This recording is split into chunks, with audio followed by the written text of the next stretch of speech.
What's going on, MSFers? Duelam here, and today we're going to be talking about some breaking news that was added to the blog last minute that I did actually not cover in my video yesterday, and it's absolutely insane. We're also going to look over probably the worst offer I've ever seen in Marvel Strike Force history. We're also going to be talking about a new player code. That's right, we got Challenge Slayers. That's right. It's a new promo code, just came out, I believe, yesterday, and it is for 50,000 antimatter. So redeeming that gift right in front of your faces. That's right. So if it's not working for you for whatever reason, obviously you can reset your cookies. That's a big thing. Clear your cache. That's a big thing as well.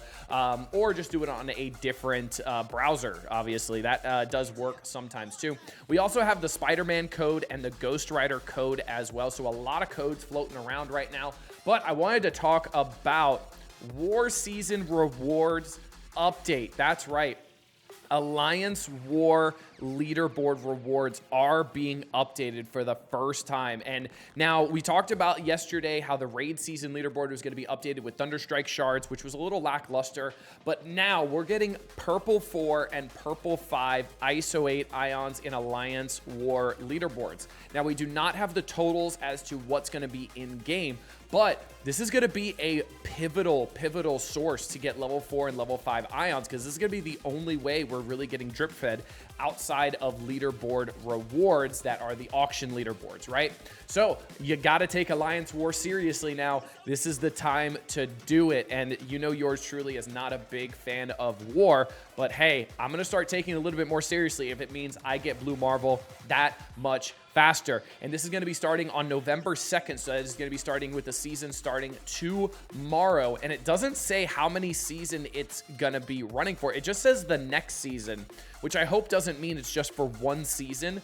But I really hope it's going to be for a continuous amount of time, and it does stay that way, because it means War is now important again, and it gives us a reason to care, which is honestly something I've been wanting from War for a very long time. So I hope this does stay like this and we can get some really good rewards. Now all we need to do is update Crucible so we can get some meaningful rewards for Crucible, because imagine how awesome this would be if purple ions were in Crucible leaderboards. People would actually care about that. I think this is awesome and a step in the right direction.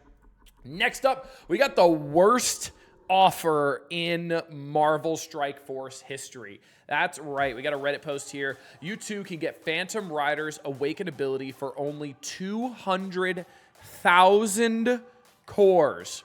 Scopely is just so generous. That's right. So generous. It's roughly $2,317. This is the top 5 worst offers ever. No, this is the worst offer ever, and it's actually in game still. You can see it here.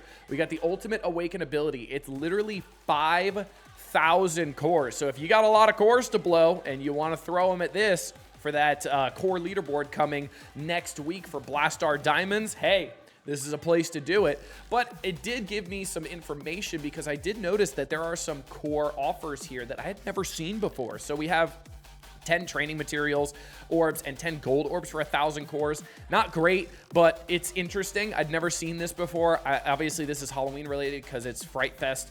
I had never seen this before. We also have something else. This is actually pretty decent for new players and mid-game players who have a decent amount of cores.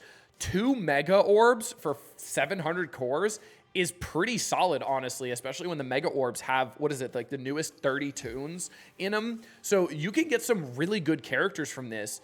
And obviously mega orbs minimum drop is 50 shards. So technically you could get halfway to a new character very quickly, right? A new-ish character very quickly, especially for mid-game players, even early game players.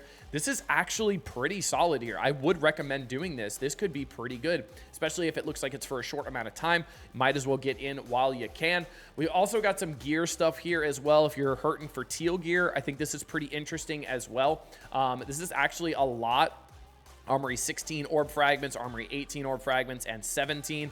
So there's a lot of stuff here, which is pretty interesting. And there's obviously a bunch of catalysts here as well. You get, it's 10x times 50 of each of the catalysts, so 500 of the catalysts. So if you need that, that's not too bad at all. We've also got premium orbs, 10 premium orbs, and we have some Jarvis orbs as well for 200 cores. Pretty interesting. We got some ISO 8. If you're still going for Apocalypse, right? T2 level 5 ions for 150 cores, a million of them. That's pretty solid, right? Nothing wrong with that. And then we got the more trash ones down here that have been in the game for a very, very long time. But I thought it was pretty interesting. I had never seen that before, and I was genuinely taken aback that these were in the game because I was checking, obviously, for that Phantom Rider thing. But very interesting. Let me know if you're a mid-game or new game player and you've been actually utilizing this, because I'm curious if this is something that you think Scopely should do more of, and I'll give them that feedback. And then next up, we do have It's That Time of Year again. That's right. Daylight Savings is tomorrow, November 2nd. It's tomorrow, November 2nd. It's at like 2 a.m. We are falling back, so we have an hour behind, right? So that means everything in Marvel Strike Force changes. We got store resets changing. We've got the energy changing. We've also got Crucible start times changing. We've got war times changing. So make sure you are planning accordingly. Also, make sure you are paying attention to your raid launcher as well if you have the auto launcher on. I'm not sure if you need to change that or not, but if you are in an alliance with people who are from out of the United States, right, this will change their raid timers. So you want to make sure you are changing this to coincide with the same time it is for everybody. If some people do the change and some people don't. I know like Arizona doesn't do the daylight savings change, which is very interesting.